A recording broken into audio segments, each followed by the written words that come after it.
বাংলাদেশ জাতীয়তাবাদী দল বিএনপির ঘোষিত রাষ্ট্র মেরামতের ৩১ দফা জনসাধারণের কাছে পৌঁছে দিতে জোরালো প্রচারণা শুরু হয়েছে। শুক্রবার জুমার নামাজের পর তুরাগ থানার সুবহাননগর জামিয়া মসজিদ প্রাঙ্গণ থেকে লিফলেট বিতরণের কার্যক্রম শুরু হয়। এতে প্রধান অতিথি হিসেবে উপস্থিত ছিলেন ঢাকা মহানগর উত্তর বিএনপির যুগ্ম আহ্বায়ক, বিশিষ্ট শিল্পপতি ও রশিদ গ্রুপের ব্যবস্থাপনা পরিচালক এম কফিলউদ্দিন আহমেদ। তিনি লিফলেট বিতরণের মাধ্যমে সাধারণ মানুষের হাতে বিএনপির রাষ্ট্র কাঠামো সংস্কারের ৩১ দফা পৌঁছে দেন। এ সময় উপস্থিত ছিলেন ঢাকা মহানগর উত্তর বিএনপির সদস্য মোতালেব হোসেন রতন, তুরাগ থানা বিএনপির সাবেক সভাপতি আতিকুর রহমান আতিক, চেয়ারম্যান সহ স্থানীয় বিএনপি, যুবদল, ছাত্রদল এবং অঙ্গ ও সহযোগী সংগঠনের নেতৃবৃন্দ। জাতীয় সংসদের নির্বাচন হবে, সেই নির্বাচনে বাংলাদেশ জাতীয়তাবাদী দল বিএনপি আশা করি ইনশাল্লাহ আমাদের চেয়ারম্যান জনাব তারেক রহমান রাষ্ট্রের দায়িত্ব নেবে।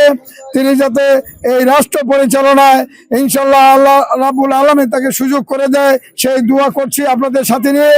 এবং আমাদের চেয়ারম্যান সাহেব যে নির্দেশনা দিয়েছে যে প্রত্যেকটি ঘরে ঘরে, প্রত্যেকটি পাড়ায় মহল্লায় আমাদের এই ৩১ দফার লিফলেট রাষ্ট্র মেরামত করার জন্য যে দেওয়ার জন্য আমাদেরকে বলেছে, আমরা নির্দেশ দিয়েছে, সেই নির্দেশ আমরা অক্ষর অক্ষরে পালন করব।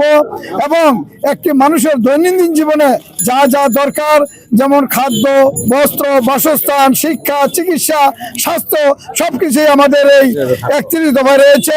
আমরা জনগণের দুর্ঘরে এই লিফলেট পৌঁছে দিলেই ইনশাল্লাহ আমি মনে করি আগামী দিনে আমাদের চেয়ারম্যান জনাব তারেক রহমান যে রাষ্ট্র পরিচালনার দায়িত্ব নেবে, এই ৩১ দফা ইনশাল্লাহ আপনারা যদি পড়েন, আপনারা যদি বুঝেন, ইনশাল্লাহ আমাদের খুব সহজ হবে এই আশাবাদ ব্যক্ত করে। লিফলেট বিতরণ কার্যক্রমে স্থানীয় এলাকায় ব্যাপক উৎসাহ উদ্দীপনা লক্ষ্য করা যায়।